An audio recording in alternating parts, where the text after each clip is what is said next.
This video is not your typical dark psychology video. We're here to understand the forbidden secrets of seduction and use it to build connections. In this video, for the very first time, I will also share real-life scenarios as an example. This is a game changer for those who dare to unlock the hidden powers of persuasion. I shouldn't be sharing this. In fact, consider this a secret, a gift to those who are ready to take their influence to the next level. But remember, once you see the truth, there's no going back. Are you brave enough to join me? Buckle up, because things are about to get psychological, dark, and maybe a little bit controversial. Trick number 1, scarcity. Imagine you're a limited edition handcrafted donut. People crave you because you're not always around. That's the power of scarcity. But here's the catch. Don't be a stale donut on the shelf. Pursue your passions. Have a fulfilling life. And when you connect with someone, make it count. Be present, engaged, and leave them wanting more. For example, Michael enjoys pottery classes and attends them twice a week. He meets Sarah at a coffee shop and hits it off. During their conversation, Michael mentions his passion for pottery and how he only attends classes when his schedule allows. This subtly shows Sarah that he has a life outside of her, making his time more valuable and intriguing. Trick number 2, foot in the door.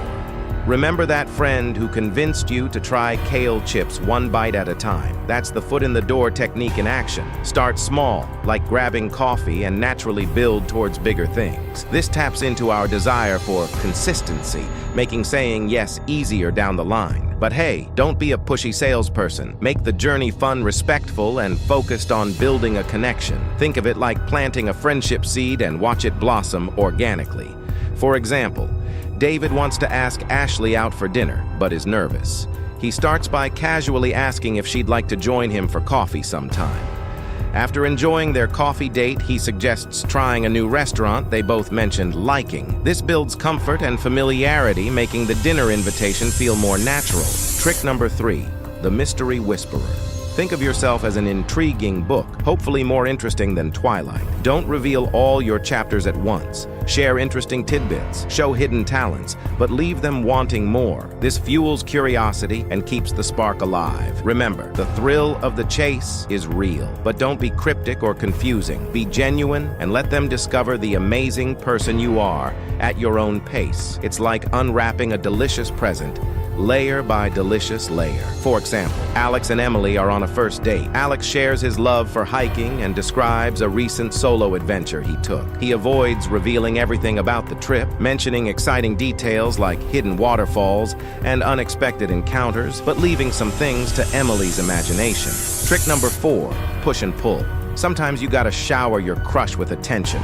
Make them feel like the center of the universe. That's the push. But then take a breather, focus on your own goals, and let them miss you a little. This creates a healthy dose of uncertainty that keeps things exciting. They'll appreciate your self-assuredness and the fact that you're not needy. But remember, balance is key. Don't disappear on them completely. Just show them you have a life outside of them too. For example, Ben and Chloe have been dating for a few months. Ben notices Chloe becoming clingy, so he takes some time for himself, focusing on his hobbies and spending time with friends. When they next meet, Chloe seems more excited and engaged, appreciating Ben's independence and individuality. Trick number 5, triangle of desire. Casually mention that others find you interesting. People want what others want. It's like social proof on steroids. But don't brag or become the jealous ex. Just casually let them know you're a desirable human being with options. This spices things up and reminds them that they're with someone special. Just keep it classy, folks. Think of it like having multiple tempting appetizers on your plate,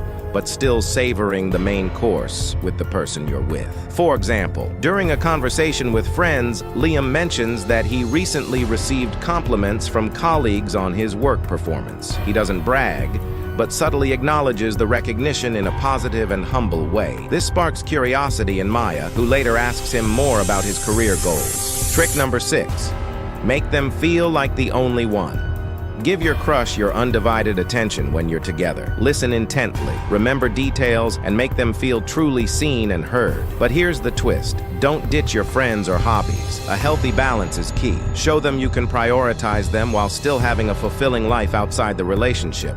This builds trust and strengthens your connection. For example, while having dinner with Sarah, John actively listens to her stories, asks thoughtful questions, and remembers details she mentioned earlier. He still checks his phone phone occasionally, but only for important messages, and apologizes if it ever takes his attention away from her. Trick number 7. Mirroring and matching. Subtly, mirroring their body language, speech patterns, or even jokes can create a sense of connection and rapport. But don't become a creepy copycat. Do it naturally and focus on genuine connection, not mimicry. For example, Jessica is having a conversation with Daniel at a party. She notices him using hand gestures while talking, so she naturally incorporates similar gestures into her own body language. She also mirrors his speech tempo and volume, creating a sense of rapport and connection. Speaking of mind-blowing tactics, have you seen my video, 12 Dark Psychology Tricks to Win Any Argument? Let's just say it dives deeper into the rabbit hole of persuasion, with a healthy dose of ethical guidance, of course. Bye.